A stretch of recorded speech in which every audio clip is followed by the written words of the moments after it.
Se ve, doctora, Pueden se ver ve. su pantalla. Ya.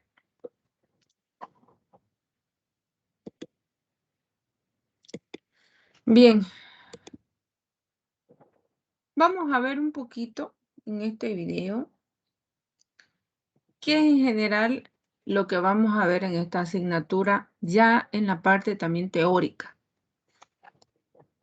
¿Ya? Me dicen si se escucha ya. Alumnos. En esta Sí, cápsula, se ¿Se escucha. escucha? ¿cuáles son? Sí, doctora. Ya, ok. Miremos y me dicen qué opinan porque esto está muy relacionado con lo que vamos a estudiar. Así que me van a decir qué es lo que vamos a estudiar. Son las biomoléculas orgánicas. El objetivo es identificar las funciones y propiedades de carbohidratos, lípidos, proteínas y ácidos nucleicos. Presten atención. Lo primero a tener en cuenta es que las biomoléculas orgánicas, a diferencia de las inorgánicas, están conformadas por un esqueleto de carbono e hidrógeno.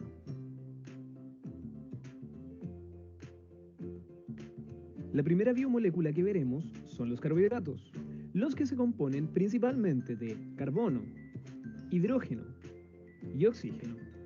Su unidad básica es el monosacárido, por ejemplo, la glucosa.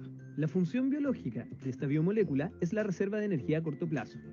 También cumple un importante rol estructural. Podemos encontrar carbohidratos en productos de origen animal, como la leche y sus derivados, y en productos de origen vegetal, como las legumbres, cereales, harinas, verduras y frutas. La segunda biomolécula corresponde a los lípidos, los que, además de carbono, hidrógeno y oxígeno, pueden contener nitrógeno y fósforo. En los lípidos saponificables, la unidad básica es el ácido graso. Una de sus funciones principales es entregar energía a largo plazo, ya que actúa como reserva energética. Además, cumplen funciones estructurales y de aislante térmico. Podemos encontrarlos en productos de origen animal, por ejemplo, en la manteca, y en productos de origen vegetal, como en las pastas, frutos secos y aceites. ¿Qué les ha parecido la cápsula hasta ahora? Todavía tenemos que mostrarles las proteínas y los ácidos nucleicos. Continuemos. Los elementos de las proteínas son el carbono, el hidrógeno, el oxígeno, el nitrógeno y el azufre. Su unidad básica es el aminoácido.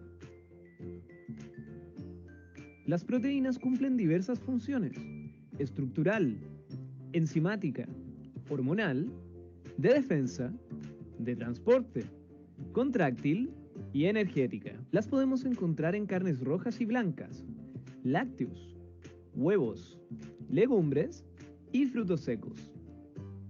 Finalmente, los ácidos nucleicos se componen principalmente por los elementos carbono, hidrógeno, oxígeno, nitrógeno y fósforo.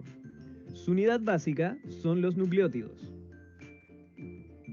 La función biológica que tienen los ácidos nucleicos es almacenar y transmitir la información genética. Hay dos tipos de ácidos nucleicos: el ADN, que es el encargado de codificar la información genética guardando las características de los organismos, y el ARN, que decodifica el mensaje genético del ADN y lo traduce a proteínas. Estudiantes, aquí concluye la cápsula de síntesis de biomoléculas orgánicas que les preparamos.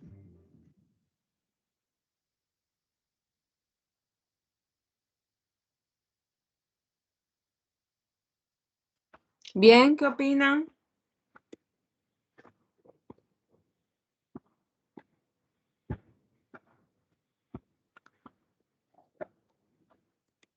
¿Qué creen que es lo que vamos a ver?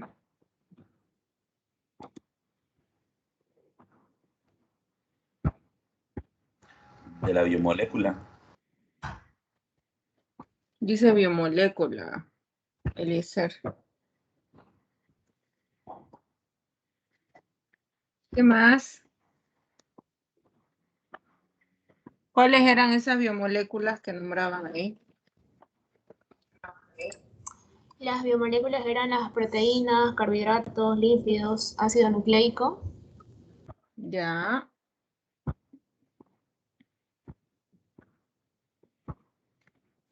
Por todo eso está formado el hombre, las enzimas. Entonces, vamos a ver ahorita cómo se divide la bioquímica y vamos a ver, aparte de la división, ¿no? ¿Qué parte nos toca estudiar a nosotros? ¿No? ¿Cuál es la parte que ya nos toca estudiar a nosotros dentro de esta materia? La bioquímica es un tema bien amplio. Esta materia es el corazón de la carrera, ¿no? Si no dominamos,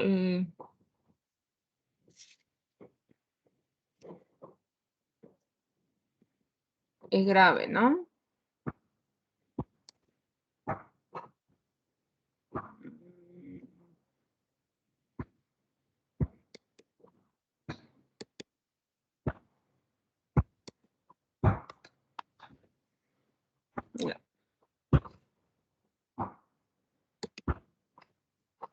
Bien, entonces vamos a ver la parte bioquímica, ¿no? Es la ciencia que se va a ocupar del estudio de las moléculas, ¿no? No solo voy a estudiar las biomoléculas, ustedes han nombrado, que forman parte del organismo humano, también voy a estudiar ¿qué? Reacciones químicas. Estas reacciones químicas se dan también en el organismo humano. ¡Ay! ¿Estoy grabando? Sí, ¿no? Estoy grabando. Sí, está grabando. Ya.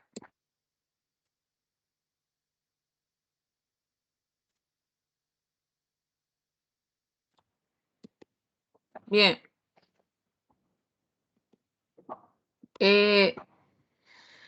Estos procesos y estas reacciones químicas, ¿ya? Suceden en todas las células y en algunos microorganismos vivientes. Aquí ya estoy hablando de algunas bacterias, ¿no es cierto? Algunos parásitos, todos los microorganismos también tienen diversas moléculas y también sufren procesos químicos o reacciones químicas, ¿no? Entonces, la bioquímica es la ciencia que estudia los seres vivos a nivel molecular.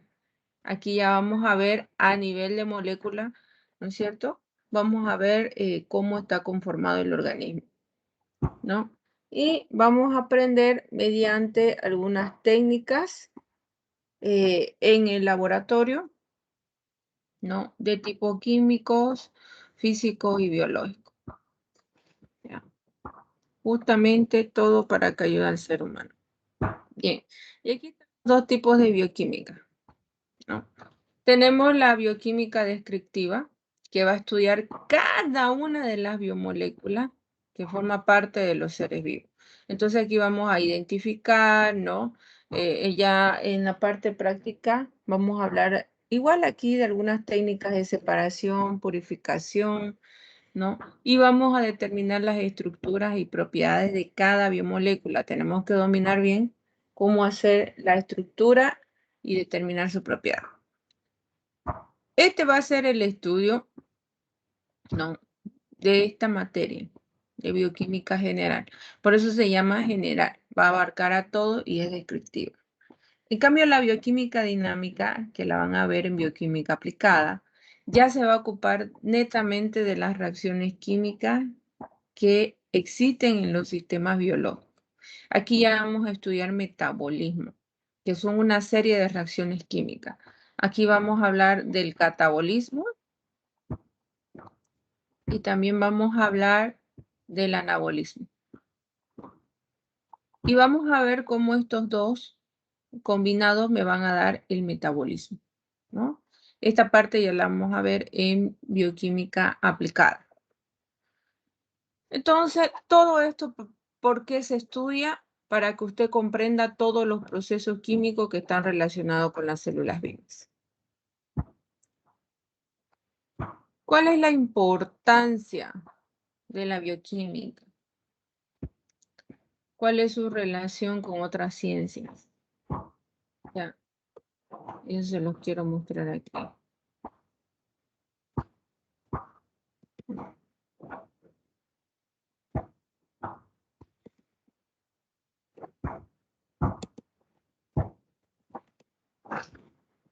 Bien. Miren aquí, ¿no? Si hablamos netamente, bueno, de la química, mire cómo la química está relacionado con varias ciencias, ¿no? Y miren cómo una de las ciencias con la que está relacionada es la bioquímica, ¿no? Y la parte bioquímica, a su vez, ya puede relacionarse con otras áreas como biología molecular, inmunología, endocrinología e ingeniería genética. Me voy a ir a la parte netamente del área salud. No. Hoy, como les dije, la tecnología y el área de salud realmente han estado muy combinadas entre sí, ¿no? Para mejorar el confort de lo... ¿Qué querés si ya comiste? Caramba, venís a molestar a mi clase. No sé qué quiere mi gata, enloqueció. Bien, mire cómo están relacionados con la cuestión de los rayos X, de los contrastes radiológicos, ¿ya? De estudios para poder hacer diagnóstico a partir de rayos X, ¿ya? Cómo se relaciona obviamente el átomo, el protón, si es un isótopo, ¿no? El tipo de radiación que genera. Miren, las soluciones contraste que se inyectan son compuestos químicos para hacer diversos estudios, ¿ya? Bueno, aquí tenemos a la famosa Marie Curie, que ya vimos que ella descubrió elementos radioactivos. Entonces, miren cómo hay isótopos que se relacionan para aplicar a la parte de medicina nuclear y aplicar al paciente para hacer un estudio. Bueno, y estos son equipos, ¿no? Que realizan diagnóstico. Miren estos radiotrazadores que son encargados de hacer medición de actividad metabólica. Ya se van a acumular exactamente en el órgano por el cual queremos la afinidad y queremos hacer el estudio. Entonces, miren cómo está relacionada la química con todo lo que respecta al área de salud y la bioquímica también, ¿no? Estos dos señores descubrieron la secuencia, ¿no es cierto? La genética. Si no hayamos tenido hasta ahorita el proyecto Genoma Humano ya realizado, sería muy difícil hablar de muchas enfermedades, ¿no? Bueno, esta es la base del ADN, los nucleótidos. Ahí vemos el material genético, la parte estructural, ya lo vamos a ver a detalle. Simplemente estoy mostrando cómo el avance de la tecnología y la ciencia, miren, incluso hace que podamos ver proteínas en 3D, ¿no? Y así saber su estructura, y también que la estructura nos ayuda a determinar bastante la función. Ya. Aquí el miren, plantea un problema a partir del ego para entender la orden de los nucleótidos que van para el ADN. Aquí están los nucleótidos. Estos son nucleótidos bien importantes. Ya hay nucleótidos que solo tienen funciones bien importantes, como el ATP. El ATP es un nucleótido, el adenosín trifosfato, ¿no? Aquí es una pequeña marcaje. Esto se ve en electroforesis, cómo se marcan las bases nitrogenadas, ¿no? Bueno, y estas son las bases nitrogenadas que cada tres pares se forma un triplete. Lo que decimos es que codifica un aminoácido y la unión de aminoácidos me va a formar las proteínas, ¿no? Bien. Miren, si yo quiero hacer estudio, ¿no es cierto? Esta es la forma en que me van a aparecer los gráficos en un equipo. Ahora es muy importante. Ya no solamente se usa método clásico, que es lo que hacemos a veces en laboratorio, sino que se usan métodos instrumentales y tengo que aprender a leer lo que me sale en el equipo, ¿no? Estas han sido las publicaciones de las revistas científicas. Estas son una de las más famosas, ¿no? Que aquí es un honor científico publicar en este tipo de revista. Bueno, y aquí miren, se hablan del proyecto Genoma Humano, que ahora es increíble poder, en algunos países hay laboratorios que se dedican, por ejemplo, a la parte de reproducción, que digamos puede ir una pareja de matrimonio y te preguntan, ¿no? Te hacen una pregunta, te hacen un cuestionario, ¿no? De bastantes preguntas, donde te preguntan cómo es tu abuelo, cómo es tu papá, ¿no? Los rasgos. Entonces, digamos, ¿no? Si vos sos morenita y tu papá es blanco, de ojos azules, ¿no? Con ciertas características bien contrarias a las tuyas, entonces vos podés pedirlo hacia tu bebé, ¿no? Porque hay genes para jugar con eso, ¿no? Para hacer que tu bebé nazca así. Miren, ¿no? Prácticamente ellos juegan con las leyes de Mendel. ¿Llevaron leyes de Mendel en biología? No, doctora. ¿No? En las leyes de Mendel, por ejemplo, sacan la probabilidad, este señor Mendel, ¿no? Él saca la probabilidad Sí. de cómo van a nacer dos seres si se mezclan en razas puras, ¿no? Él en realidad este experimento lo hizo con plantitas. Por eso es la parte de los agrónomos tienen que profundizar en esta parte, porque aquí ya hablan también puedes hablar de híbridos, ¿no? Cómo se generan híbridos y por último, cómo se hace una mezcla entre híbridos, cómo nace. En las razas puras no hay problema porque es 50% y 50%. Aquí ya en los híbridos es la cosa, ¿no?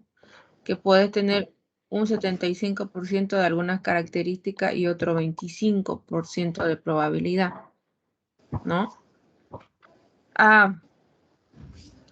Por ejemplo, digamos, ustedes conocen mis rasgos físicos de mí. Soy morena, soy de ojos café oscuro, ¿no? Pero ustedes quizás no saben que mi papá es de ojos verdes, es blancón, ¿no? Y yo salí morena igual a mi mamá. Entonces, si yo agarro y me caso con otra persona que pase exactamente por la misma situación genotípica que yo, o sea, de mi gene, que quizás su mamá es la blanca de ojos verdes, ¿no? Pero él es moreno. Y si nosotros vamos a este instituto, por ejemplo, yo voy a tener más probabilidad que mi hijo nazca con rasgos morenitos, igual que yo y que mi esposo, ¿no? Pero tenemos un 25% de probabilidad que mi bebé nazca de ojos azules y de ojos verdes, digamos, ¿no? Entonces, este instituto lo que hace es, digamos, jugar con este 25%, ¿no? Él me va a decir, bueno, según sus datos, su genes, nosotros podemos crearle un bebé que tenga ojo verde, piel morena, o sea, juegan con eso, juegan con la expresión genética, ¿me entienden? Y ellos sacaban su propaganda, les cuento, por internet, y fue, imagínense, un total rechazo, porque todo el mundo decía, ¿no? Que el bebé debe formarse tal cual Dios lo manda así. Se armó mucha polémica. Este instituto decía que siempre trabajó así. Claro que era la primera vez que ellos colocaban la propaganda tan abierta, ¿no? Mayormente ellos le ofrecían este servicio al papá y la mamá cuando estaban en las entrevistas. Entonces todo el mundo dijo, bueno, vas a tener un bebé prácticamente por catálogo, digamos. Puedes decidir cómo querés que nazca. Entonces por eso les digo, ha sido demasiado relevante e importante el estudio del proyecto Genoma Humano. No solamente en ese sentido, ¿no? Sino también en el sentido de enfermedades, ¿no? En otros países, por ejemplo, antes de casarte, la pareja se hace exámenes genéticos para saber si al tener un hijo no van a heredarle ciertas enfermedades genéticas, ¿no? Eso es muy importante. No sé quién está con su micrófono. Creo que Cecilia. ¿O quién es? Ya. Entonces, muy importante, ya, en esta cuestión. Entonces, la bioquímica realmente ha tenido grandes avances, pero no puramente sola, ¿no? Sino también ligado a la tecnología. Miren el proyecto Genoma Humano, cuántos añadas tardó, ¿no? Miren, esta es otra publicación, ¿no? El genoma del orangután. Es 3 veces más estable que el humano, ¿no? Y compartimos casi el 97% del material genético prácticamente igual, ¿no? Las biomoléculas, ¿cómo podemos detectarla a través de un infrarrojo?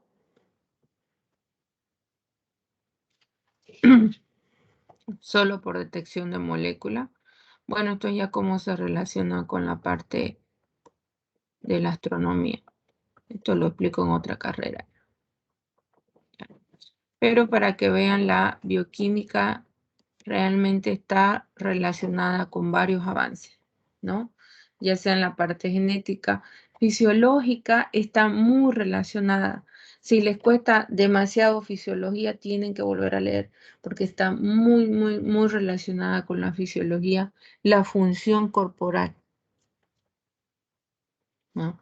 La función de cada órgano, qué sustancias va a liberar. Esas sustancias pueden llegar a ser enzimas que van a actuar. Entonces, si tenés un tejido mal, por ende, un órgano va a estar mal. Si un órgano está mal, por ende, no va a poder elaborar ciertas sustancias. Y si no podés elaborar ciertas sustancias, ¿no es cierto?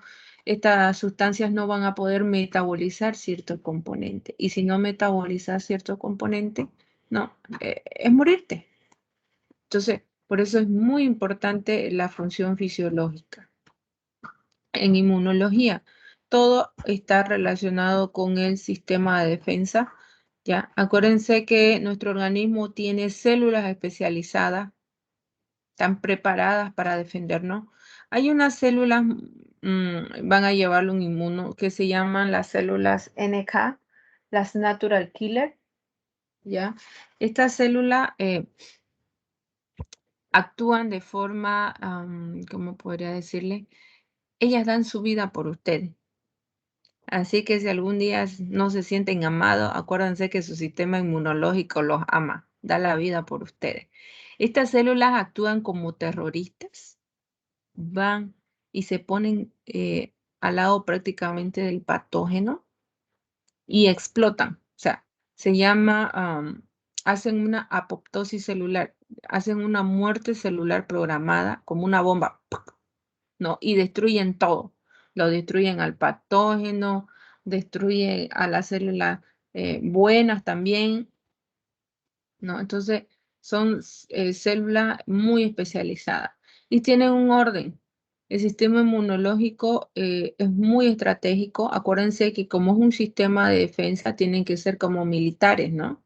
Tienen que tener una estrategia, ¿no? Inclusive hay células de memoria que solamente se encargan de guardar información del patógeno.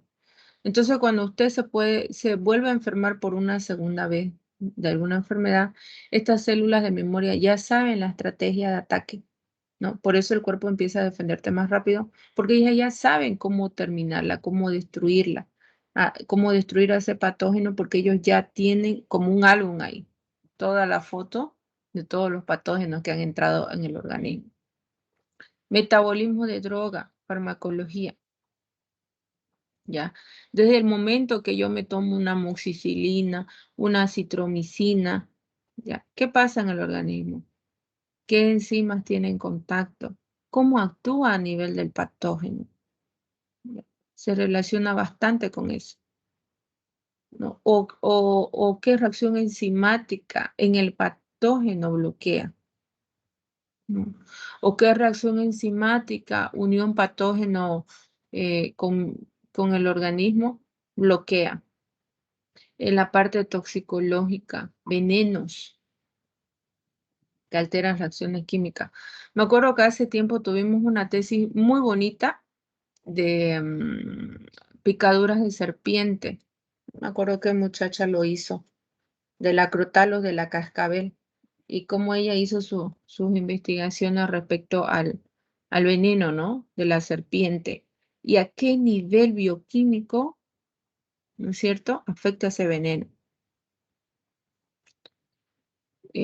No solamente este tipo, sino otro tipo de venenos también, por ejemplo, los pesticidas que se bioacumulan bastante también en tejido graso. Entonces, quizás estamos intoxicados con pesticidas y no lo sabemos porque está dentro del tejido graso, ¿no? Entonces, vemos las alteraciones a este nivel, ¿no?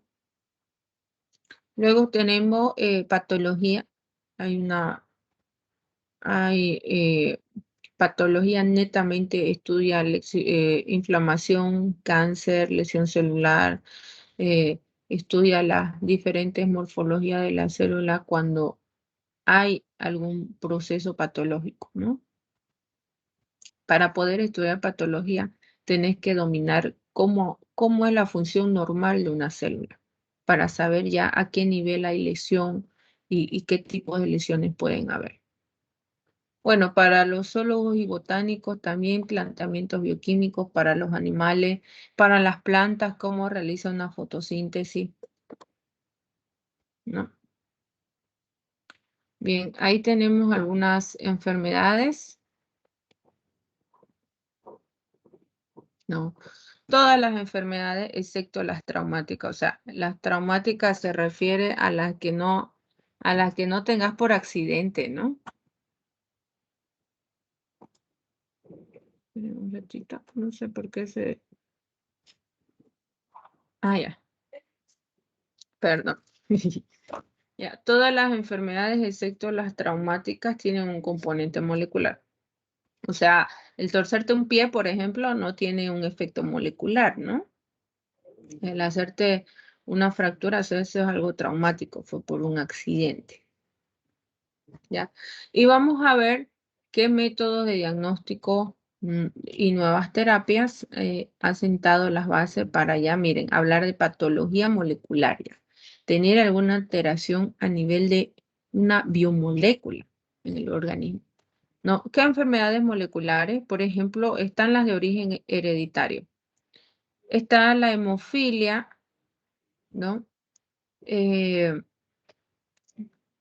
escuchado alguna vez qué es la hemofilia?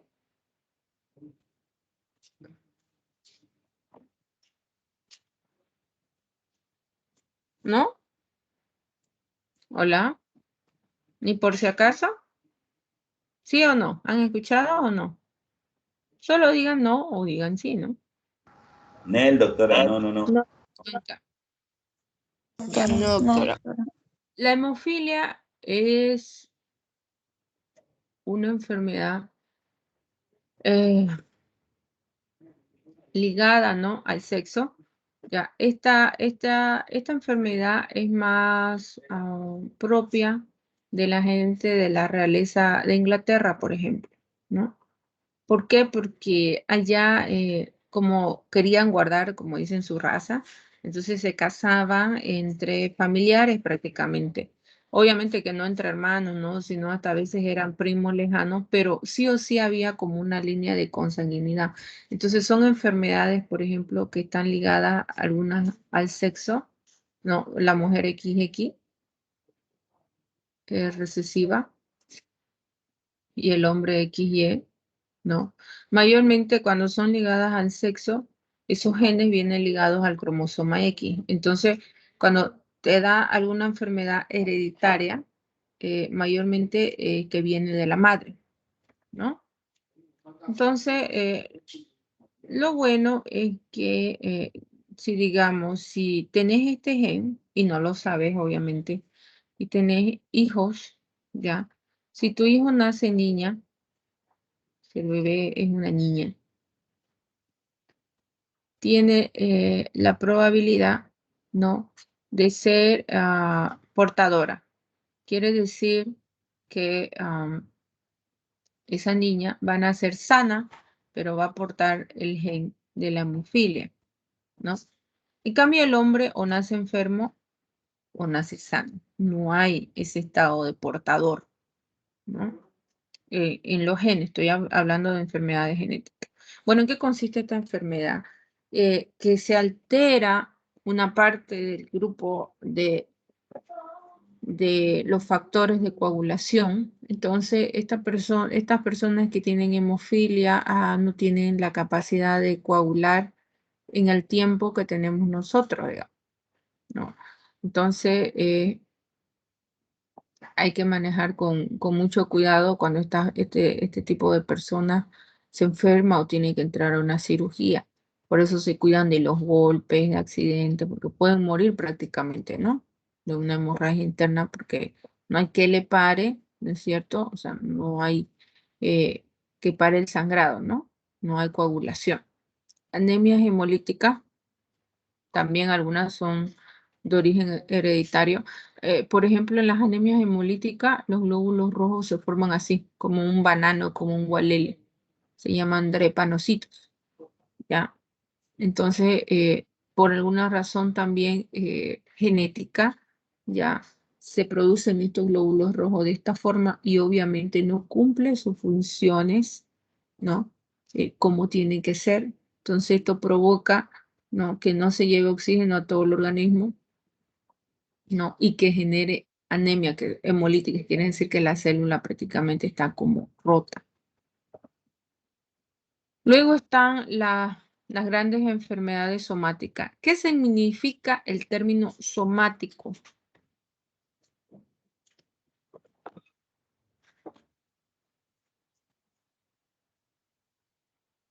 ¿Qué significa? ¿Qué entienden por el término somático?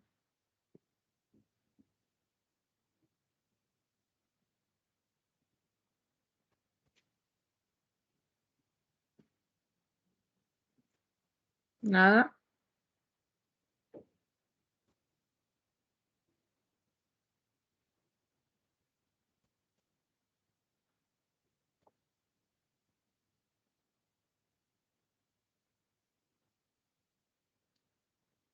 El término somático significa de que estas enfermedades se generan a partir de cualquier tipo de célula, menos células sexuales.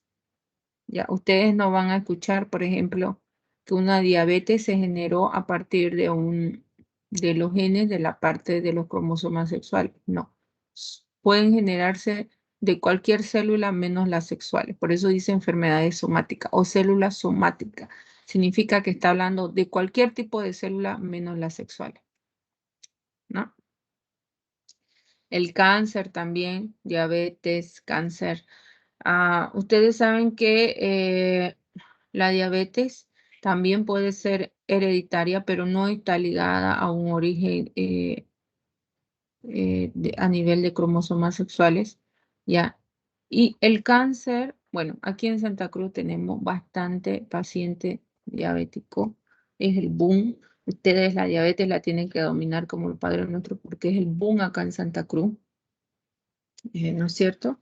De enfermedad, incluso hay centros especializados solamente en tratar pacientes diabéticos. No, el cáncer, que hasta el día de hoy creo que no hay decir, ¿no? Tenés cáncer por esto, no.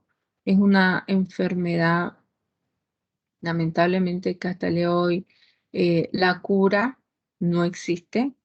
El paciente tiene que entrar a serios, a rigurosos procesos de tratamiento dolorosos para la familia.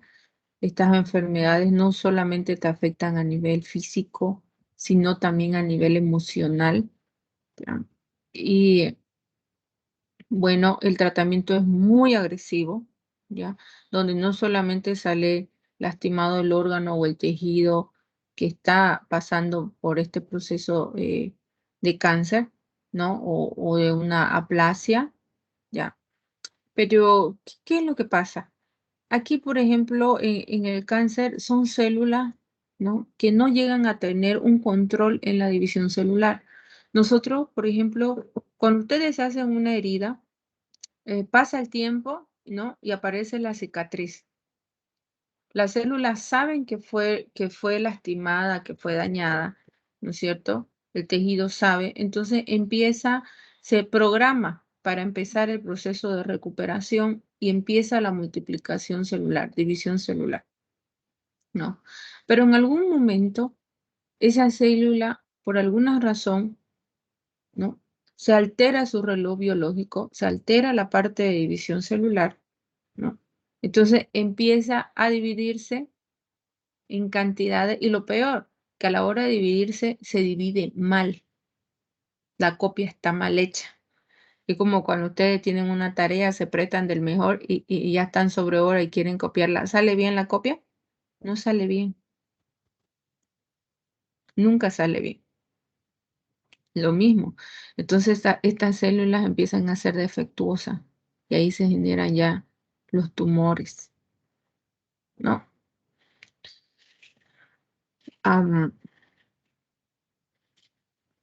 Es una enfermedad, bueno, como les decía, que hasta el día de hoy, ¿no? Se ha podido. Y es bastante doloroso, ¿no?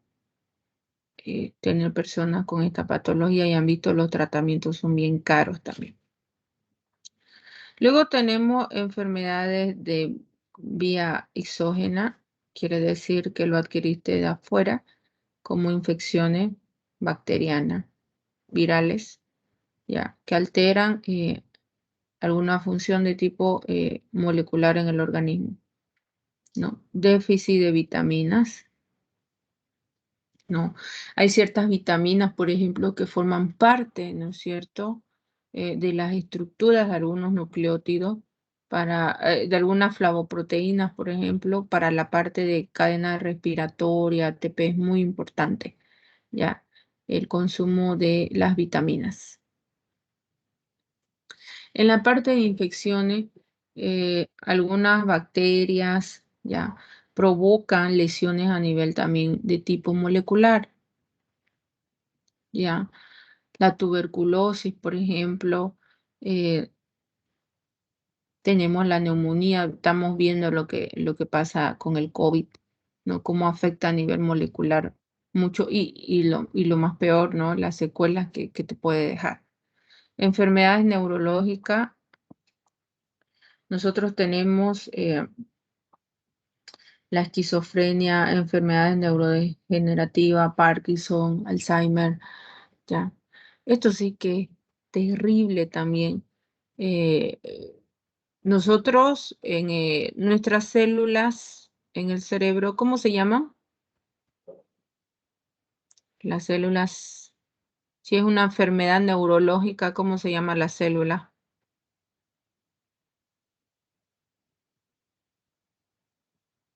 Hola. ¿Cómo se llaman las células que forman parte del cerebro?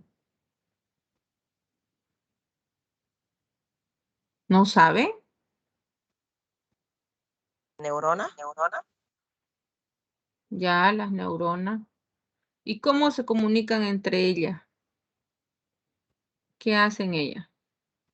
¿Cómo se llama ese tipo de comunicación que ellas tienen?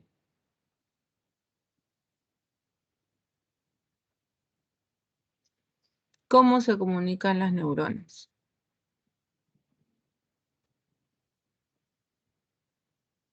Por sinapsis. Ya me están asustando, de verdad. Bien. Acuérdense que las neuronas generan campos eléctricos, ¿no?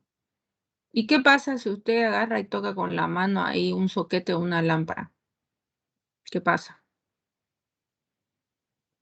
Grave, ¿no? Le va a pasar la corriente, le va a llegar a quemar incluso quizás la mano, ¿no? Una descarga eléctrica fatal. Entonces, obviamente el organismo funciona con carga eléctrica, pero no de ese tipo tan gigante en voltios, ¿no?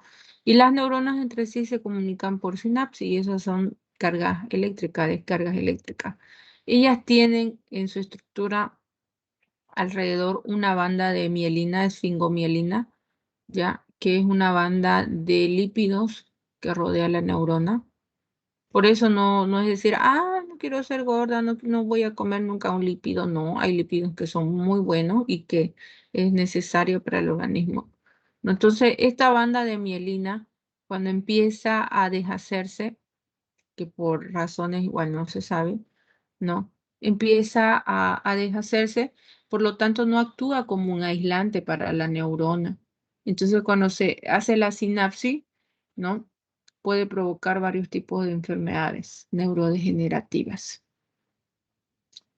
Es triste, bueno, he convivido con amigos, amigas, ¿no? Que han tenido enfermedades neurodegenerativas. Por ejemplo, aquí no está la esclerosis múltiple, ¿no? No, es también una enfermedad neurológica. Tuve una amiga, ¿no? Que la padeció y es terrible. No, es increíble, no ves una herida en el cuerpo, no ves nada, digamos. Parece una persona totalmente sana, pero solamente por este detalle, ¿no es cierto? Como la persona empieza a perder la memoria, no te reconoce, empieza a hablar a veces incoherencia, ¿no? Es también un proceso bastante, eh, no solo físico, también emocional que pasa a la familia, ¿no? La esquizofrenia, hay gente, les digo, hay asesinos en serie que han sido esquizofrénicos, ¿no? Han matado a gente así a sangre fría por padecer esto. Hay un matemático muy famoso que ganó el Premio Nobel de Matemáticas en 1986, John Nash, creo que hasta hay una película.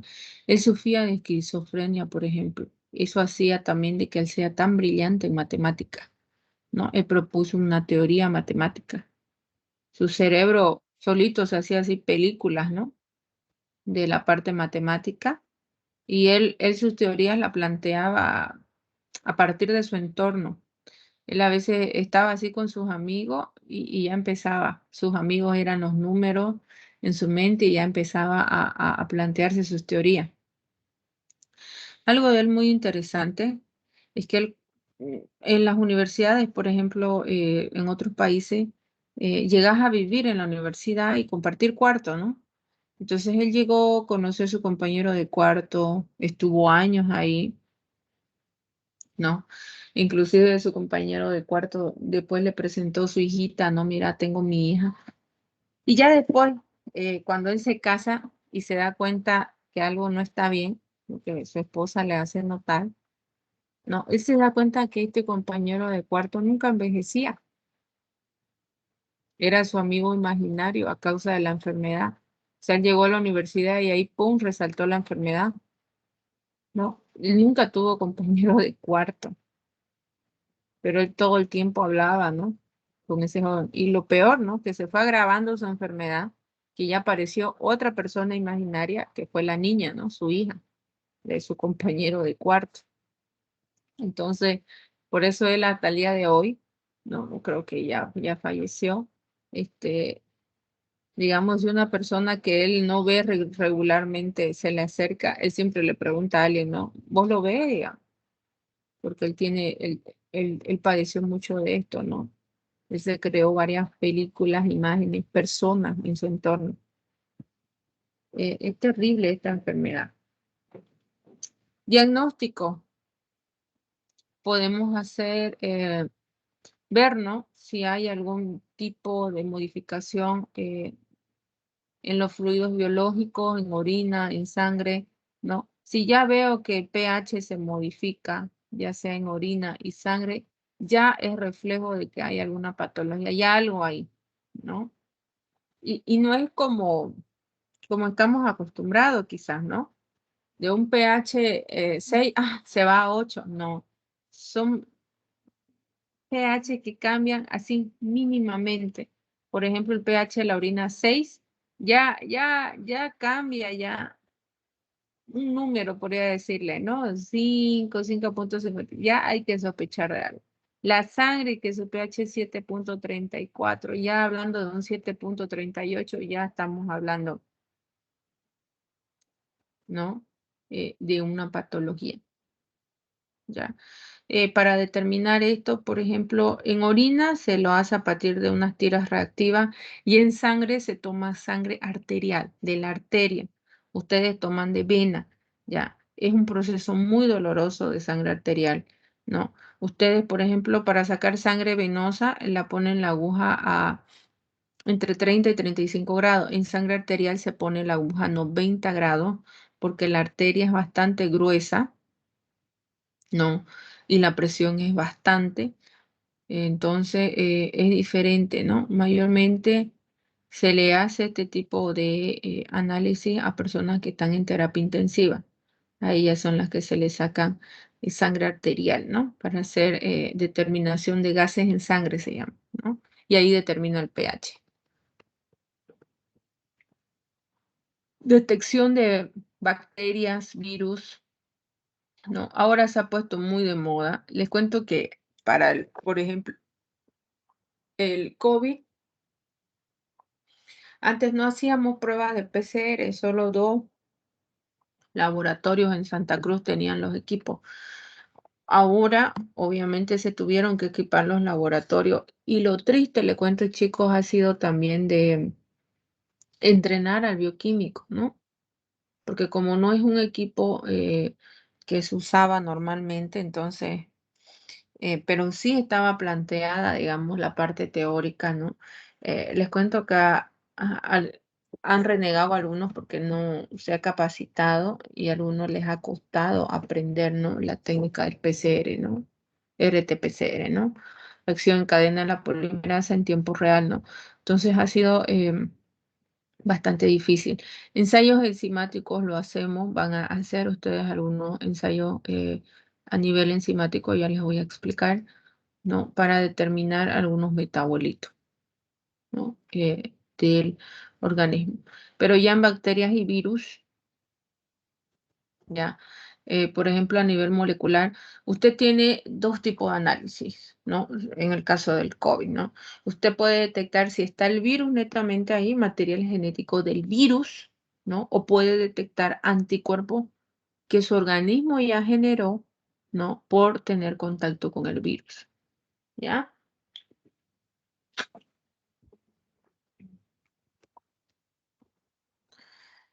Luego hay análisis también, esto más se lo hacen en otros países igual, que al momento que una mujer se embaraza, ¿no? Se puede hacer análisis de líquido amniótico para ver si el niño va a tener, por ejemplo, malformaciones genéticas, congénitas, si va a tener algún tipo de síndrome, ¿no? Hacen esto para incluso hacer que la mamá decida si quiere interrumpir o no el embarazo.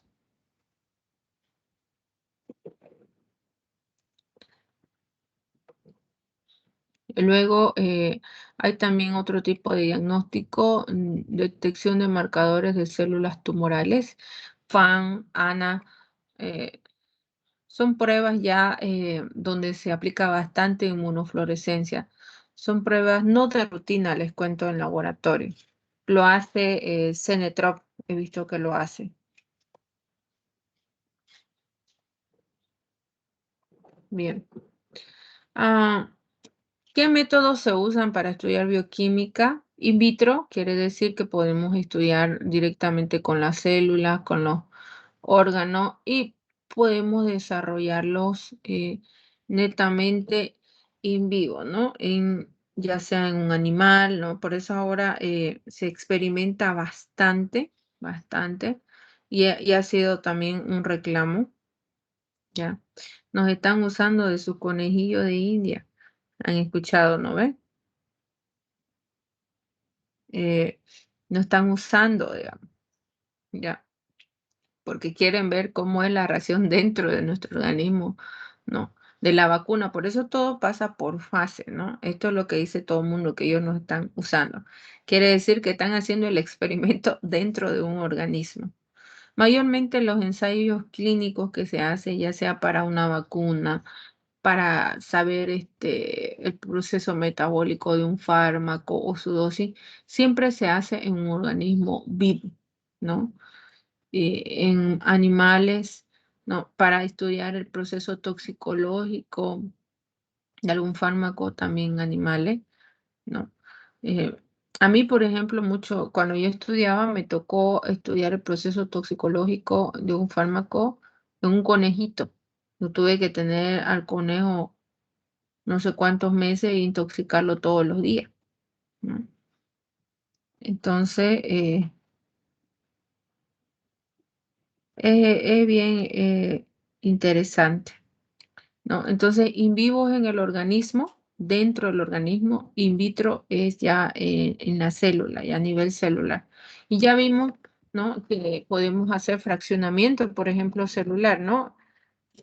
Cualitativo, técnicas de preparación, purificación y métodos de determinación de estructura. Aquí no nos importa, simplemente detectamos presencia, no cantidades. En cambio, ya en cuantitativo ya valoramos, ¿no? Ya nos importa bastante la cantidad. Peor si voy a hacer un proceso in vivo, ¿no? En el organismo.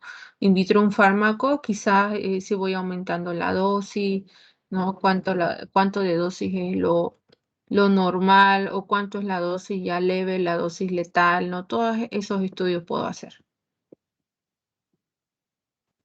Bien, estas son algunas técnicas más usadas: electroforesis, cromatografía. Esto lo vamos a profundizar. Estas son técnicas de separación. El primero se realiza a partir de un campo eléctrico. El segundo simplemente se realiza por simple capilaridad, ¿ya? Esto lo van a profundizar en análisis instrumental. Técnicas analíticas, espectrometría, ¿no? Fluorometría, todo esto es a partir del estudio de la radiación electromagnética, difracción de rayos X, que este ha sido el boom, por ejemplo, la difracción de rayos X para obtener estructuras de proteínas completas, proteínas virales, por ejemplo, romperlas y volverlas a reconstruir para generar vacunas, ¿no? Resonancia magnética nuclear, ¿no? Que también son equipos de diagnóstico, ¿no? Sin invadir al paciente, ¿no? No tenemos que partirlo al paciente, ¿no? Para agarrar y hacer el estudio, ¿ya? También tenemos el dicroísmo circular, ¿ya? Que involucra, ¿no? La forma en que una proteína puede absorber la luz polarizada, ¿ya? Y a partir de allí, ¿no? De ver cómo desvía, cómo absorbe la luz polarizada, ¿ya? Podemos saber el giro de una molécula, ¿ya? En qué sentido gira, cada cuánta pares de base nitrogenada. Puedo saber incluso cómo está formada la estructura secundaria de una proteína, ¿ya? Sí, en un caso la desnaturalizo. Entonces, mire, bien, esto es, ¿no? Un poquito del estudio para que ustedes vean. Ya, miren, entonces yo tengo un órgano, ¿no es cierto? Ese órgano está formado por tejido, ese tejido está formado por células, ¿no? Y acá tengo lo que llamamos una técnica de separación, la separación por centrifugación, ¿no? ¿Se acuerdan? Ultracentrifugación, ¿no? Bien, trituro mi tejido, ¿no? Miren acá cómo estoy homogenizando todo, ¿no? Empiezo la centrifugación. Miren a 10 minutos, a cuántas velocidades, revoluciones por minuto, ¿no? Miren, para que empiece a separar. Eso se llama el pellet, ¿no? Miren aquí, muestra que en la primera separación este pellet está formado por nucleolo, el citoesqueleto y la membrana, ¿no? Aquí en la otra centrifugación también les da las condiciones, cuánto tiempo, cuántas revoluciones por minuto, ¿no? Y otra vez, empieza a centrifugar y aquí el pellet, en este pellet, en esto, a eso le llama pellet en lo que queda abajo, ya me quedan mitocondrias, lisosomas, peroxisomas. Y miren, y así sigo centrifugando acá ya por 1 hora, ¿no? Obviamente esto lo separo en otro tubo. Otra vez me va a quedar pellet. Y aquí ya me va a quedar fragmentos del retículo endoplasmático, ya vesículas residuales que tiene la célula, ¿no? Bien, y sigo separando y acá voy a tener el pellet. Acá en el sobrenadante, este líquido que está acá, ya voy a tener proteínas solubles y en el otro lado voy a tener en el pellet ya los ribosomas, ¿ya? Que es bien importante para el estudio de proteínas.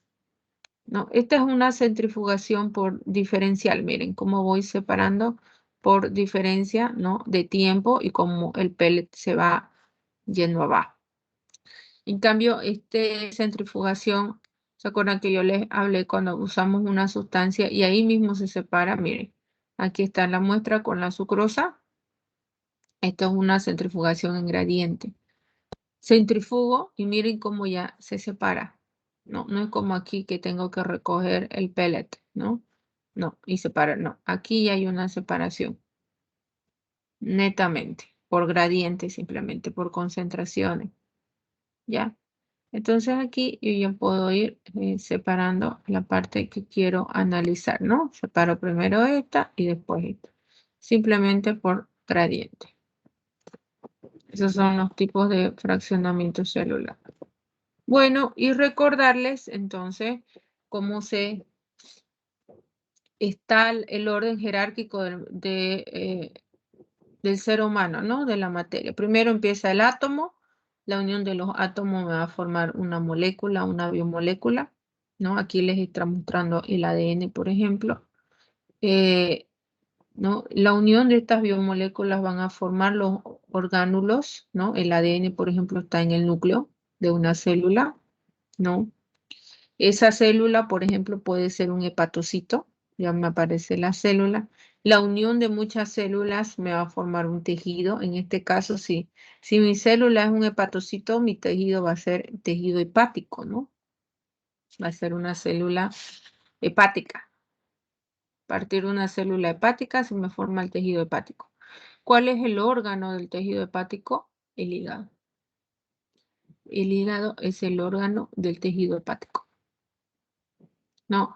Y la unión de los órganos ya me forman los aparatos o sistemas. Entonces el hígado forma parte del aparato digestivo. Y la unión de sistemas o aparatos ya me forma el ser humano completo.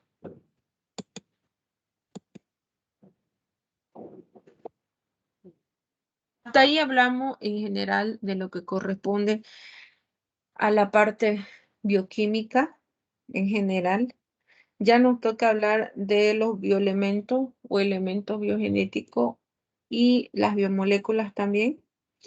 Ya, vamos a empezar. No. Si ustedes ven, miren la composición de la corteza terrestre en comparación con la composición del cuerpo humano. ¿Qué elementos más predominan en ambos? ¿Qué elemento es el estrella? El oxígeno. El oxígeno. El oxígeno es muy, muy, muy importante dentro de las células del organismo y obviamente también que esté dentro de la corteza terrestre para que las plantas capten nutrientes, ¿no? Es muy importante. Todo es un ciclo, ¿no? Miren ahora, ¿se dan cuenta por qué estudiaron tanto orgánica? Miren, carbono, oxígeno, hidrógeno. El CHO. Y le cuento que hay nitrógeno acá. Acá hay nitrógeno, azufre, ¿no? Está cobre, está flúor, están varios elementos en cantidades muy pequeñitas. Miren, el famoso CHO. Eso es muy importante a la hora de hablar de las biomoléculas que forman parte de la vida. Ahí tenemos, miren, los bioelementos. Tenemos los primarios, los secundarios y los oligoelementos. ¿Ya? Los primarios son aquellos que vienen en cantidades obviamente grandísimas, ¿no? Y que son los más importantes dentro del organismo. Ya vimos el oxígeno, el carbono, hidrógeno, nitrógeno, calcio, fósforo. Aquí está el total de porcentaje que lo vamos a encontrar, ¿no es cierto? Prácticamente estos de aquí son la base de bastante biomoléculas del cuerpo. El calcio y fósforo, obviamente, porque forman parte de los huesos, ¿no? Como metabolismo de bioelementos secundarios, perdón, está ya el potasio. Miren los porcentajes en relación a los primarios. Azufre, sodio, cloro, magnesio, hierro, ¿no? Todos estos elementos secundarios y estos oligoelementos que ustedes ven acá, ¿ya? Forman parte, ¿no? De todo el sistema eléctrico del organismo. Prácticamente ellos son los que generan la chispa eléctrica, ¿no? Para que usted no necesite una pila, no necesite un cargador, ¿no? Potasio y sodio, la bomba de sodio y potasio que se da a nivel celular, especialmente en el corazón, ¿no? Azufre, que forma parte de algunas proteínas, aminoácidos, formando puentes disulfuro. Cloro, que también forma parte de ese sistema, ¿no? Eléctrico en el corazón. El cloro con el calcio también se ayudan ahí. Magnesio, el hierro, que forma parte del grupo hemo, ¿no es cierto? En los glóbulos rojos para poder transportar oxígeno. El magnesio, que actúa como un cofactor enzimático para ayudar en ciertas reacciones. El flúor, también miren aquí ya en los oligoelementos, ya se encuentra en mucha menor cantidad en relación a los bioelementos secundarios, peor en los primarios. Y acá vestigios, tracitas, miren, que se encuentran. Por eso si le han dicho tomar zinc, tampoco es tomarme todo el zinc de la farmacia, ¿no? Sino el organismo necesita vestigios, miren. Y a pesar que usted lo ve así, en vestigio, todos tienen una relevancia, ya sea, por ejemplo, el yodo a nivel de la tiroides, ¿no? De hormonas tiroideas, el cobre en la cadena respiratoria, en el complejo 4 de la cadena respiratoria, el flúor, ¿no? A nivel de los dientes, ¿no? El zinc a nivel de alguna activación del sistema inmunológico, de algunas reacciones. Entonces, para que vean, todas tienen una relevancia ya importante. Y la deficiencia de uno de ellos, ¿no? Provoca alteraciones.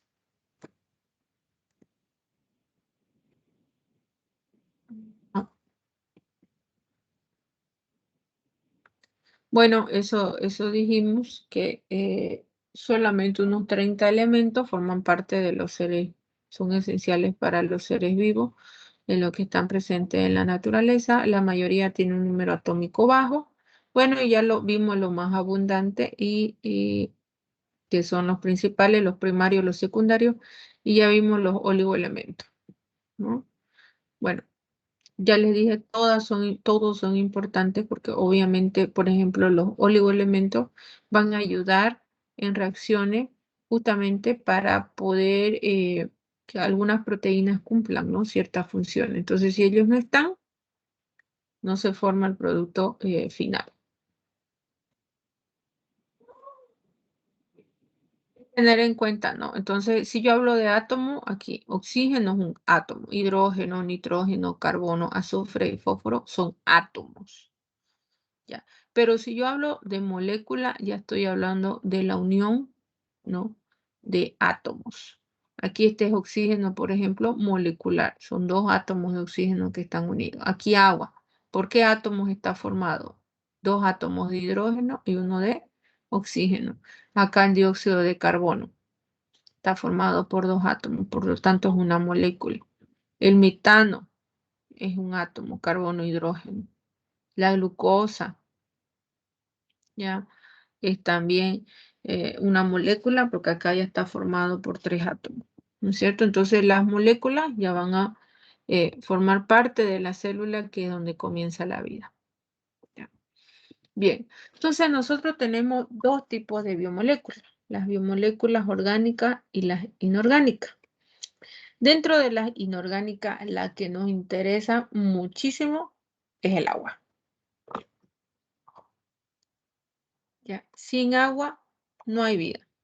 ¿Cuántos días puedo estar yo sin tomar agua? ¿Cuántos?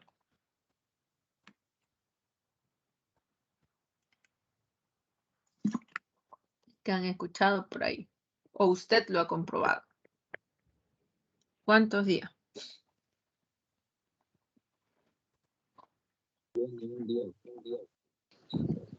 Un día, dice su compañero. Yo creo como unos 2 días. 2 días. Yo creo que ¿Ya? Bueno, en teoría se ha dicho que una persona ya sin consumir agua en 3 días, chao. Es la muerte segura. Entonces, sin agua no hay vida. ¿Ya? Acuérdense, ustedes ya han visto la noticia, ¿no? Que el agua ya pasó a ser parte. Doctora, disculpe que Hola. El agua ya pasó a ser parte de Wall Street, como vendiendo acciones. Ya. Hay países que prácticamente ya no tienen agua. ¿Ya? ¿Qué países? Regiones, ¿no? Hay un sector en África que, por ejemplo, no hay agua. También, ¿qué van a hacer? Porque se va a generar, yo les digo, esta es la futura guerra, el agua. Y le cuento que nuestro país es una de las zonas más ricas en agua. Entonces, muy pronto el nuevo producto más caro va a ser el agua.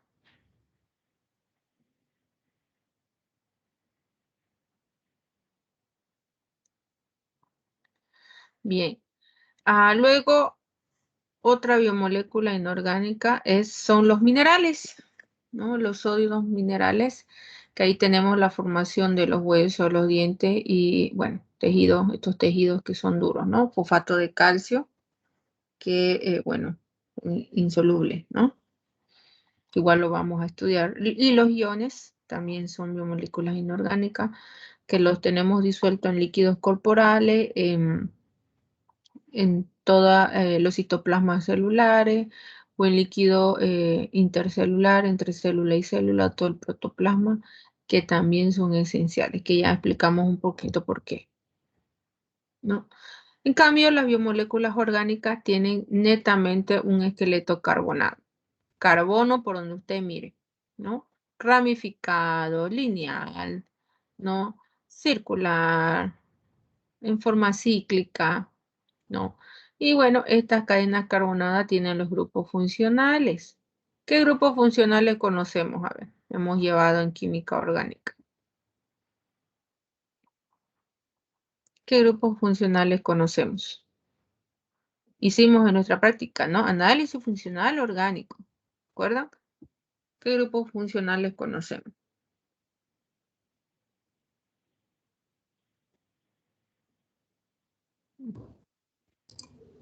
Conocemos los aldehídos, que son cetonas, los alcoholes.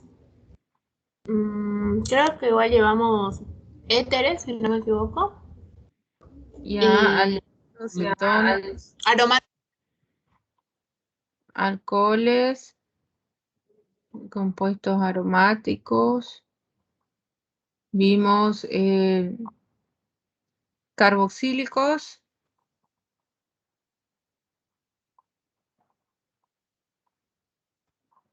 Todos estos grupos funcionales forman parte de la estructura de algunas biomoléculas y de ahí van a nacer las propiedades químicas por estos grupos funcionales presentes. Pero ya no vamos a estudiar propiedades químicas desde el punto de vista de qué va a pasar si lo hago reaccionar con esto. ¿Por qué? Porque ya nuestro cuerpo, obviamente, ¿no? Ay, ¿cómo reaccionar a tal cosa? ¿No? Ay, me voy a tomar a ver benceno para saber cómo reacciona con benceno. No.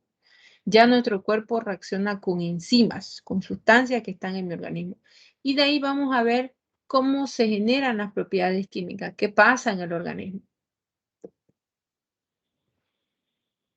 ¿No? Y ahí, como les dije, ¿no? Ahí, por ejemplo, tenemos, miren, compuestos que tienen nitrógeno para formar las purinas, ¿no? O pirimidinas que forman parte de la estructura del ADN, ¿no? Aquí vemos este es el metano, ¿se acuerdan cuando vimos hibridación del carbono? ¿No? Eso es muy importante, les cuento la hibridación, porque gracias a eso podemos ver cómo es una biomolécula en forma tridimensional, ¿no? Bueno, dentro de esas biomoléculas, ya dijeron, tenemos los hidratos de carbono, las proteínas, lípidos y ácido nucleico. Entonces, los grupos funcionales presentes nos va a ayudar a determinar si es un hidrato de carbono, si es una proteína, si es un lípido o pertenece a los ácidos nucleicos. Y ahí, bueno, tenemos algunos grupos funcionales. Hidroxilo, que sería para los alcoholes, carbonilo, los aldehídos y cetona, el famoso CHO, el carboxilo para los ácidos carboxílicos, el amino, ¿ya? Y el sulfidrilo, azufre, que también están presentes. Nivel de complejidad de las moléculas biomoléculas orgánicas. Bueno, hay moléculas que son bien sencillas, ¿no? Que le llamamos algunos metabolitos y algunas unidades estructurales, ¿ya? O van a ver que algunas veces a estas unidades estructurales lo llamamos los monómeros, ¿ya? Por ejemplo, la glucosa es una molécula sencilla, es un monosacárido. Los monosacáridos son los monómeros de los carbohidratos. Un ejemplo de monosacárido es la glucosa, ¿no? Los ácidos grasos, por ejemplo, son monómeros de los lípidos. El piruvato es una molécula sencilla que se genera a partir de carbohidratos, lípidos o proteínas. Entonces yo puedo comer un pedazo de pollo, al final todo se va a convertir en piruvato para entrar al famoso ciclo de Krebs para formar monedas energéticas, ¿no? Entonces son moléculas bien pequeñitas, estamos hablando de 5, 6 carbonos, 3 carbonos, ¿no? 10, 12 carbonos a lo mucho. Pero ya cuando hablo de macromoléculas, ácidos nucleicos, lípidos, proteínas, polisacáridos, ya estoy hablando de bastante cantidad de carbonos. Ya no estoy hablando ni de 10, ni de 20, ¿no? Ya estoy hablando de bastante cantidad de carbono. Ya estoy hablando hasta de más de 100 carbonos, ¿no? Más de 100 carbonos. Entonces,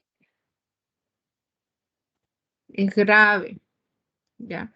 Por ejemplo, solamente la hemoglobina tiene 141 aminoácidos. Imagínense, la hemoglobina es una proteína, ¿no? Tiene 141 aminoácidos. Cada aminoácido, dependiendo qué aminoácido sea, debe tener entre unos 4 a 8 carbonos. Imagínense cuántos carbonos tiene. Y estamos hablando de la hemoglobina, de la parte alfa de la hemoglobina. La parte beta tiene 146 aminoácidos. ¿Se da cuenta qué tan grande puede ser una macromolécula?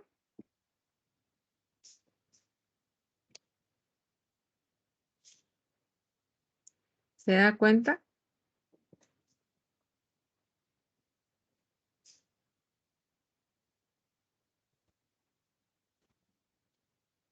¿O qué tal? Ya, más o menos.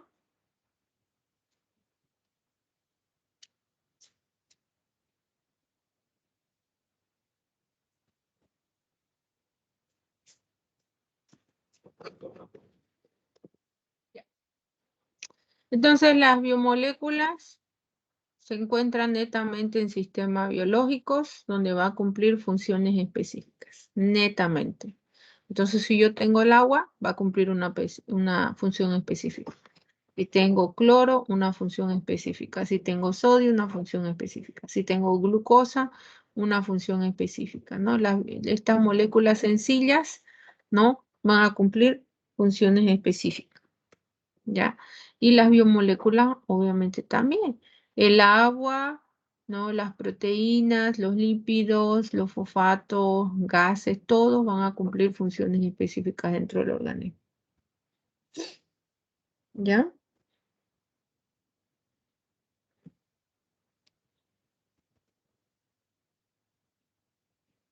Eh,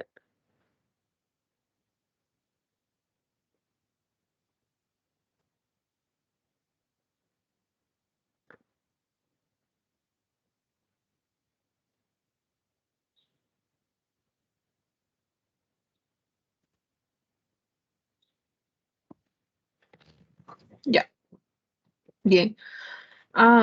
Los grupos que podemos ver presentes en una biomolécula es variado.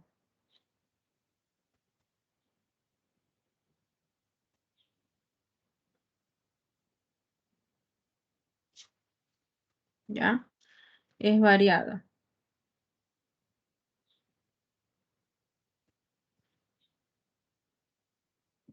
Esperen un ratingo.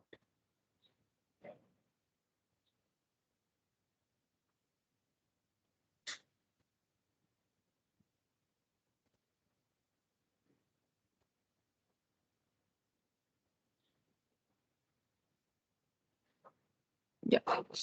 Bien. Entonces, miren aquí. Por ejemplo, ustedes tienen aquí una hermosa biomolécula. Si no me equivoco, este es el ácido fosfatídico.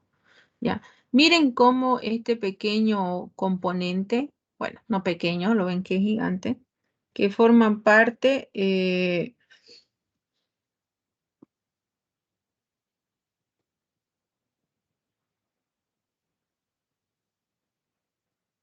¿ya? Que forma parte de se le puede decir, es un componente que forma parte de procesos metabólicos, ¿no? ¿Cómo se llama estas moléculas? Que no solo participan en un solo proceso, participan en varios, son como intermediarios. Miren cómo esta molécula tiene varios grupos funcionales. Miren, aquí tiene un tioéster. ¿Qué quiere decir? Que aquí, en vez de oxígeno, fue reemplazado por un azufre. Aquí tiene una amida. Este es el grupo amida, todo lo que está con rosado. Nitrógeno unido al CHO, ¿no? Aquí está la amida otra vez. Miren, acá está el oxidrilo.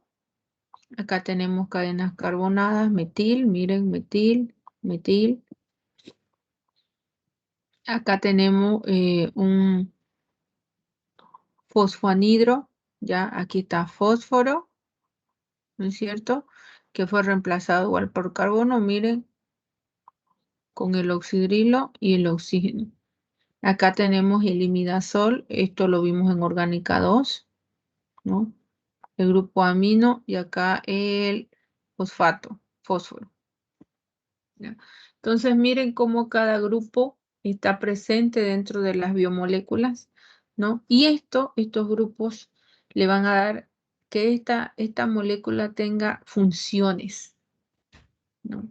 Ya sea de aceptar enlace, de oxidarse, de donar protones, electrones, ¿ya? Eso es importante.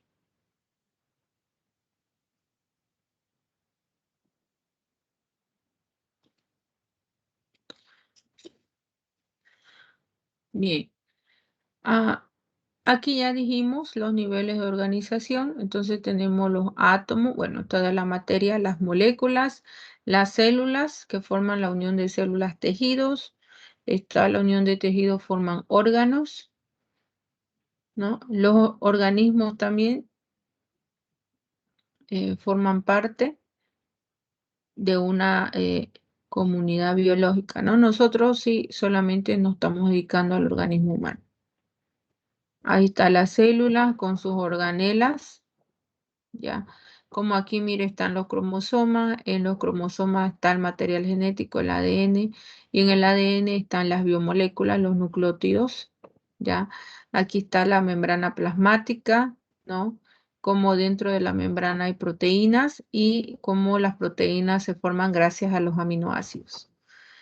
Aquí tenemos una pared celular, ¿no? Que está formada de celulosa, ¿no? Y mire, es la unión de varias glucósidas entre sí, de azúcares entre sí. ¿Ya? Bien, entonces miren cómo está formado por polisacáridos que son glucositas unidas entre sí, ¿no? Para formar las estructuras celulares. Tenemos una célula procariota, ¿no? Que son propias de la bacteria, vemos material genético que forma parte también, ¿no es cierto? Que la bacteria tiene también biomoléculas, ¿no? Que forman parte de su estructura. Tenemos una célula animal, que ya netamente estamos hablando del tipo de células que tenemos nosotros. Miren las organelas que se presentan, ¿no? Aquí está el núcleo con el material genético, como el retículo endoplasmático liso, el retículo endoplasmático rugoso, que prácticamente es la fábrica de proteínas. Ustedes vieron en biología también creo que tenían que ver replicación, transducción y transcripción, aunque sea así de raspapinchete. ¿Vieron?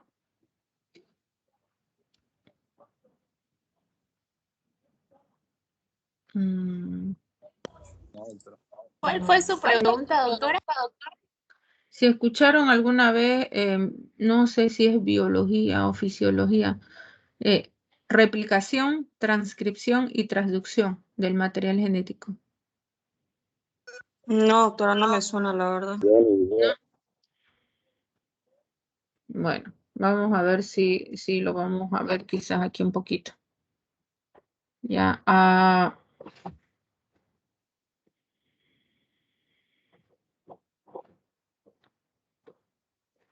Ya. Bien, aquí vemos la diferencia entre una célula procariota y eucariota. No se olviden, las procariotas son propias de las bacterias y en las eucariotas tenemos la célula animal y tenemos la célula vegetal. Aquí está. Miren, bueno, primero en tamaño, ¿no? Vean el tamaño, la diferencia es mal, obviamente, en comparación entre una procariota y eucariota, ¿no? Aquí no hay una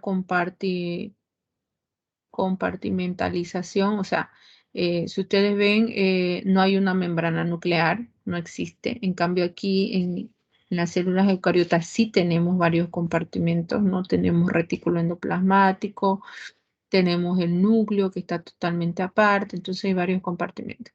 Localización del ADN, ¿ve? Aquí está libre en el citoplasma como nucleoide en las células procariotas.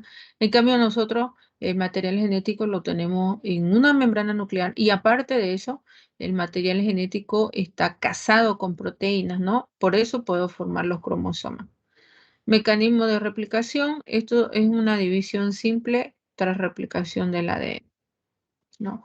En cambio, nuestras células entran en una mitosis para células somáticas y en una meiosis para los gametos, ¿no? Para generar células sexuales. ¿Llevaron mitosis y meiosis?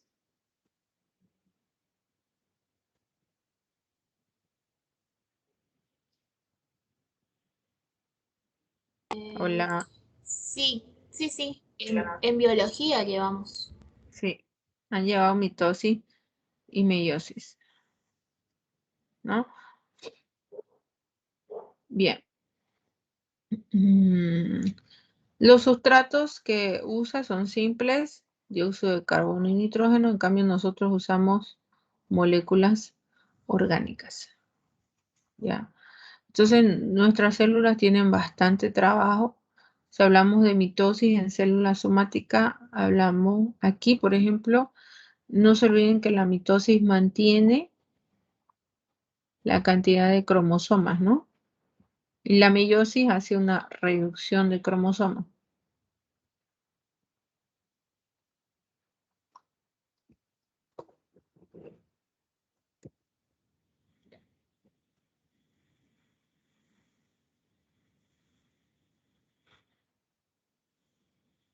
Bien, vamos a hablar del agua, ¿no? El primer bioelemento, ay, espera un ratito, ¿no?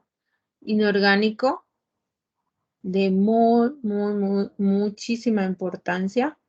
Vamos a ver su estructura, cómo está formado y cómo eso le va a dar ciertas características para formar ciertos enlaces de tipo débiles, ¿no?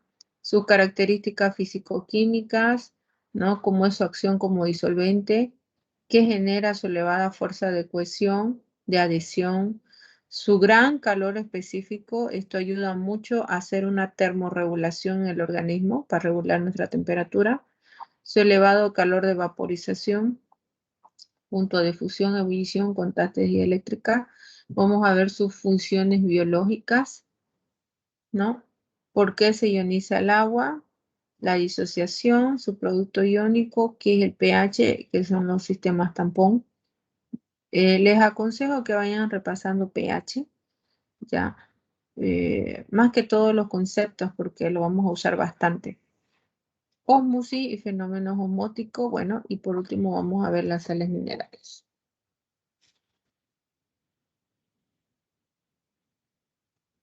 Bien, esa es la estructura del agua. Si ustedes ven, está formado por dos átomos de hidrógeno y uno de oxígeno. Ya, acá nos habla netamente del oxígeno. Bueno, esta es su configuración electrónica. Hace que eso, la hibridación del oxígeno, sea de tipo sp3, ¿no? De forma tetraédrica. Ya, sus geometrías no lineales, entonces miren cómo se va a formar en el espacio. Entonces, uno nunca dibuja una molécula de agua así, ¿no? Como la estoy dibujando en línea recta, no. Sino, miren, siempre formando un ángulo, ¿no? Al formar ese ángulo va a generar de que los electrones generen cargas parciales, ¿no? Aquí, por ejemplo, en el oxígeno va a generar cargas parciales negativas y acá en el hidrógeno cargas parciales de tipo positivas, ¿no? Entonces, eso genera la estructura, ¿no? Que esos electrones de enlace forman cargas parciales. Bueno, y formar estas cargas parciales va a hacer que el agua pueda enlazarse con otros componentes, también con agua. Por ejemplo, miren acá el oxígeno, que tiene cargas negativas, se está uniendo al hidrógeno que tiene carga positiva. Forman este enlace que es un enlace netamente débil, ¿ya? Como es un enlace débil y tiene la capacidad de romperse y volverse a unir, obviamente, es que por eso el agua es fluida. Entonces, también nosotros tenemos el agua en diferentes estados, por ejemplo, en sólido, ¿no? Y ahí es un ejemplo de cómo se acumulan muchos de estos enlaces de hidrógeno en el estado sólido. ¿ya? Y eso da lugar a que en estado sólido se forme una red estructural, ¿no? Y que me dé un estado cristalino y que también me forme figuras geométricas de 24 lados, ¿no? Boningo, ahí ven por eso ustedes las figuras, ¿no? Como hacen para Navidad, ¿no? La estructura cristalina del agua, bien bonita se forma.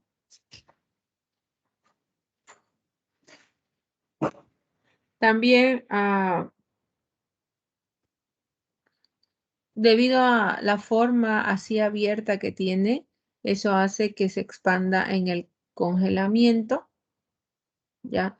Tiene menor densidad que el agua líquida, por eso un trozo de hielo flota en agua, ¿no? Ahí tenemos. Entonces el agua va a formar enlaces de tipo débiles, ¿ya? Ya sea con el oxígeno o con el hidrógeno, son más débiles sus enlaces porque no son enlaces covalentes. El que realice ese enlace puente de hidrógeno hace que el agua sea bastante fluida, ¿ya? Bastante fluida. Y también que las moléculas estén en bastante movimiento, ¿ya? En bastante movimiento, ¿ya? Y el hecho de que pueda formar puentes de hidrógeno, eso confiere el estado de una enorme cohesión. Quiere decir que muchas moléculas, muchos grupos funcionales se van a sentir atraídas, ¿no? por el agua. Quiero formar puente de hidrógeno con el agua. Aquí, por ejemplo, miren, aquí está el agua y miren ya cómo se le acercaron. Tiene OH. ¿Qué grupos son? Alcoholes, ¿no? Miren cómo los alcoholes forman puente de hidrógeno. Aquí también está el agua, miren. Miren, y acá ya con una acetona, ¿no? Está formando puente de hidrógeno. Por ejemplo, estos alcoholes, ¿no? Que están presentes en la formación de los triacilgliceroles, en la formación de algunos lípidos cerebrósidos, ¿no? Que necesita el cerebro. Aquí miren, esto podría ser de algunos azúcares simples, algunos carbohidratos, monosacáridos simples. Aquí de lípidos, de ácidos carboxílicos, de algunos lípidos, ya, que son bien sencillos, ya, que están obviamente ionizados en agua. Ahorita lo vamos a explicar eso, ya. Y aquí miren el agua formando puente de hidrógeno con el grupo amino, con algunas proteínas, ¿no? O aminoácidos puede ser. Entonces es fácil, ¿no? Y eso va a generar que la molécula tenga movimiento, ¿no? Y como el enlace es débil, se rompe y se vuelve a unir, se rompe y se vuelve a unir. Disolución de sustancias. En el organismo tenemos bastante agua, entonces todas las sustancias que están en el organismo tienen que hacer un proceso de disolución, ¿no? Entonces ahí encontramos sustancias iónicas y polares, sustancias que van a tener carga y sustancias que son tienen moléculas orgánicas, tienen átomos más pequeñitos, ¿no? Que generan alguna carga. Por ejemplo, los alcoholes, están los ácidos carboxílicos, los aminas, ¿no? Entonces eso va a generar atracción entre el dipolo de esas moléculas con el dipolo del agua, que ya lo vimos, ¿no? Entonces eso van a hacer que se disuelvan. Entonces eso se llaman hidrofílicas porque tienen esa afinidad con el agua que está dentro del organismo, ¿no? El agua entonces disuelve bien sustancias polares y iónicas que van a tener carga, ¿no? En las moléculas biológicas abundan bastante grupos polares y iónicos, ¿no? Y ahí vemos el oxidrilo, los tiocompuestos, el carboxilo, ¿no? Las aminas, fosfatos, ¿no? Entonces, va a ser fácil que muchos componentes orgánicos, que muchas biomoléculas, puedan disolverse, ¿no es cierto?, en agua. El agua como disolvente, dijimos entonces que esas moléculas que van a tener afinidad, les vamos a decir que son moléculas hidrofílicas, que tienen bastante afinidad con el agua. ¿Quiénes están ahí? Los iones, los electrolitos. Se disuelven a través de esferas de solvatación. ¿Ya? Entonces, ¿qué va a pasar? Miren, acá tienen cloro y tienen sodio. Al momento es una sal, ¿no? Cloruro de sodio. Al momento que entra en contacto con el agua, aquí va a haber un proceso de disolución por solvatación. ¿Qué quiere decir? Como el cloro es tan electronegativo, ¿ya? Que va a traer cargas positivas. Entonces va a traer cargas positivas del agua, que sería en este caso el hidrógeno. Por eso está aquí. Miren, y prácticamente lo encierra al cloro formando una esfera de solvatación. Lo mismo va a pasar con el sodio. El sodio le encanta donar su electrón para ser estable, ¿no? Un electrón pierde para ser estable. Entonces, ¿qué va a hacer? Aparentemente, ¿no? El oxígeno se va a sentir bastante atraído por el sodio y también formando esferas de solvatación. Hay esa atracción dipolo, ¿no? De cargas opuestas, entonces, para formar el enlace de tipo iónico. Moléculas hidrofóbicas, en cambio, cuando ustedes me escuchen hablar del término hidrofóbico, son moléculas apolares. Quiere decir que no se disuelven en agua, para nada. ¿Qué hacen ellas? Se agrupan entre ellas primero. Entonces el agua se tiene que poner alrededor de ellas, formando un clatrato, como un efecto, ¿no? De agrupación de moléculas. Y aquí están. Miren, ahí por ejemplo tenemos varias micelas, ¿no? Grasas. Miren cómo el agua se tiene que poner alrededor y cómo las moléculas se agrupan entre ellas. Hay interacciones electrostáticas, entonces aquí el agua disuelve muchas sales cristalinas al hidratar sus componentes y ahí vemos el cloruro de sodio en estado cristalino se disuelve en agua. Entonces separan sus iones cloruro y ion sodio, ¿no? Entonces están con carga, miren. Sí, ya son iones al tener carga. Y ahí fue interacciones electrostáticas, ya hay ahí electricidad, podríamos decir, ¿no? Por las cargas que se generan. Aquí, por ejemplo, ¿qué tipo de interacciones polares o no polares vemos? Aquí, por ejemplo, la glucosa tiene grupos polares, ahí están pintados de color celeste, quiere decir que esos van a tener bastante afinidad con el agua. La glicina, por ejemplo, también tiene grupos polares, miren, es un aminoácido, ¿no? Que va a tener afinidad con agua. El aspartato, que tiene grupo carboxilo. Si ustedes ven, todo está cargado, ¿no? Porque el grupo carboxilo, o sea, usted reconoce esto que es un ácido carboxílico, pero está así. ¿Por qué? Porque todo está en agua, por eso siempre está con carga. El lactato, miren, tiene grupos polares, pero ya vemos, por ejemplo, este es un típico lípido, ¿ya? Miren, las cadenas carbonadas, puro carbono. ¿Se acuerdan que avanzamos? Que no se disolvían en nada, ¿no? Peor en agua. Entonces esto es difícil que se disuelva en agua, ¿no? Miren acá, cadenas carbonadas, una cadena carbonada, puro carbono, es un aminoácido, la fenilalanina. Miren.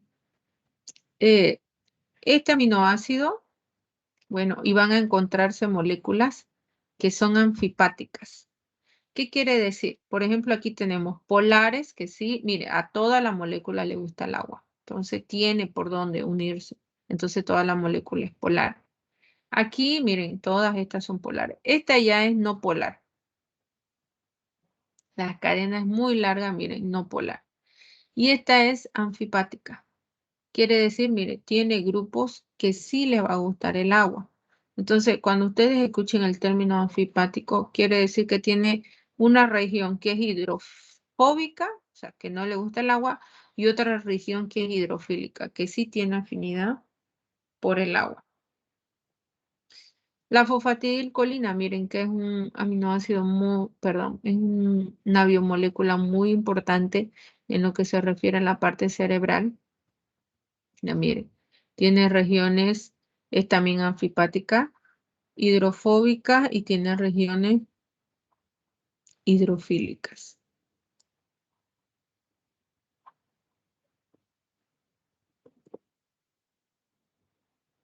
Bien, ahí vemos cómo se forma el efecto hidrofílico. Miren, aquí este es un fosfolípido, por ejemplo. Esta región de aquí es la que tiene afinidad con el agua y la cola, es la que no tiene. Miren, cómo las moléculas se ponen alrededor simplemente, ¿no? Pero no formando ningún tipo de interacción.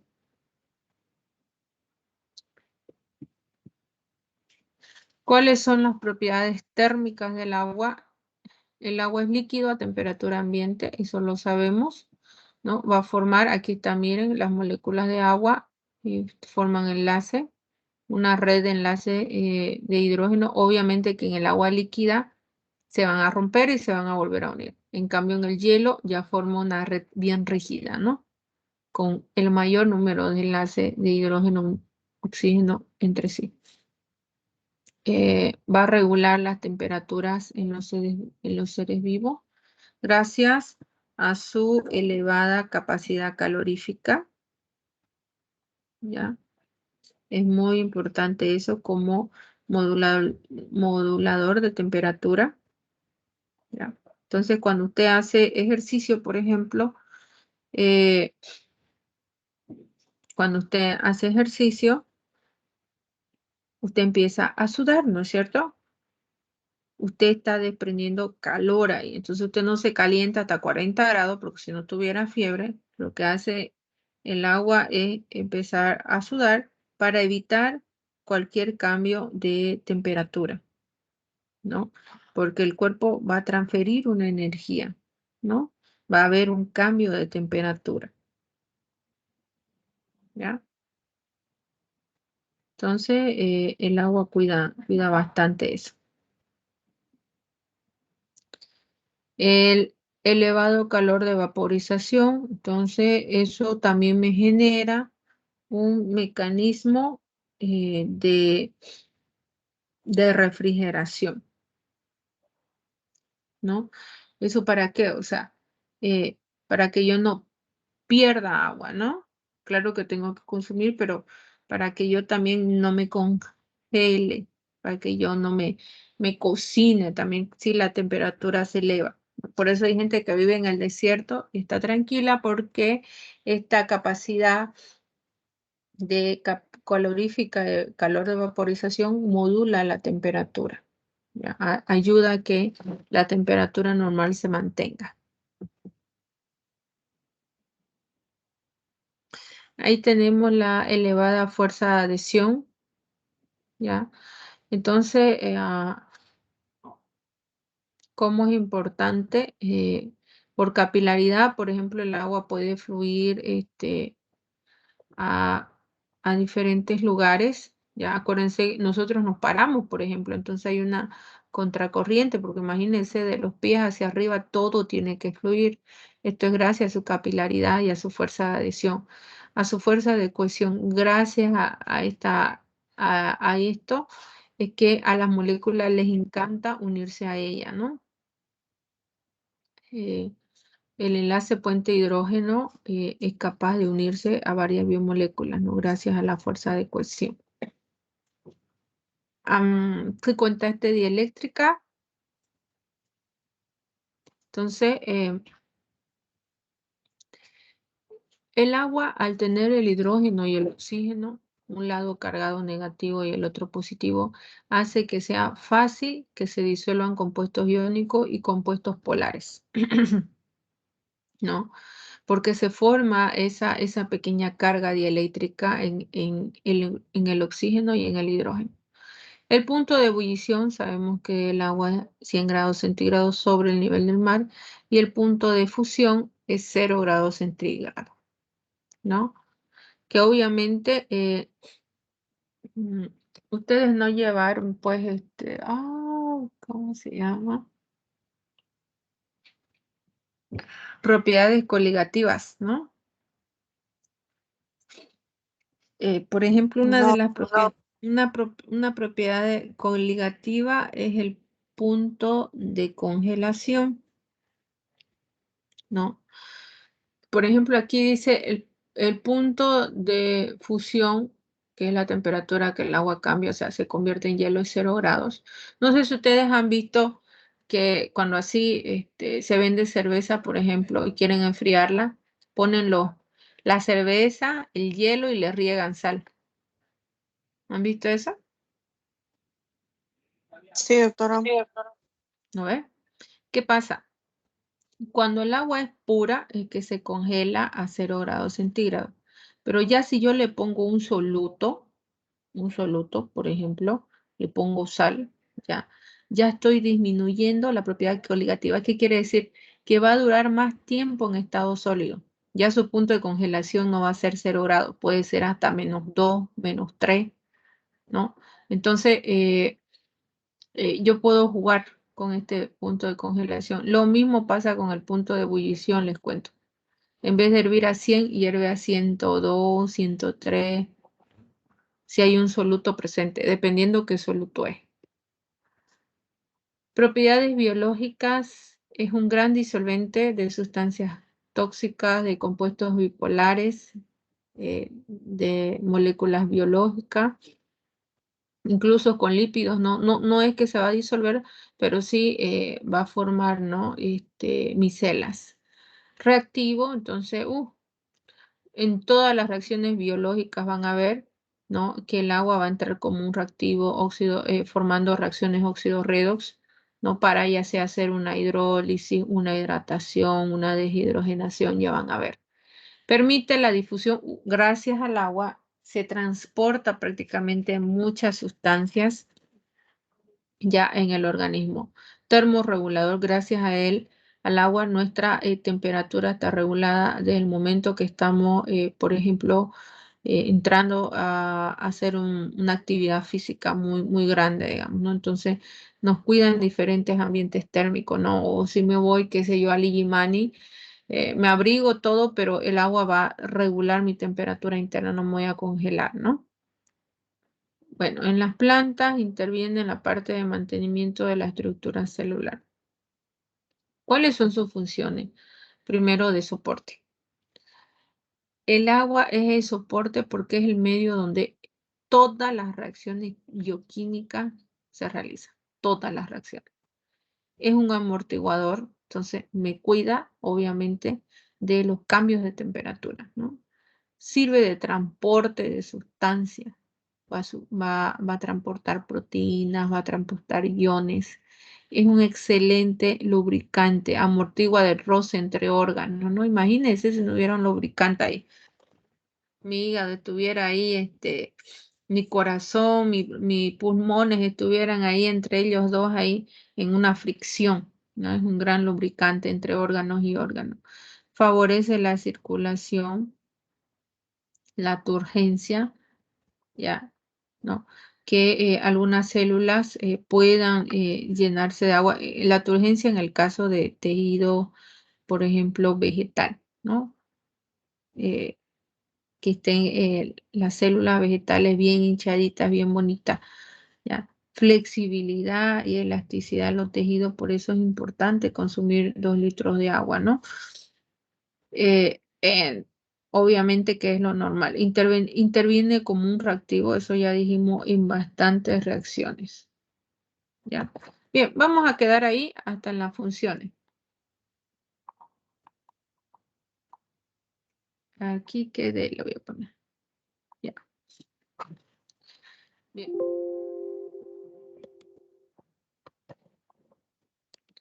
Bien, vamos a quedar aquí por ahora. ¿Ya? ¿Qué les pareció el tema?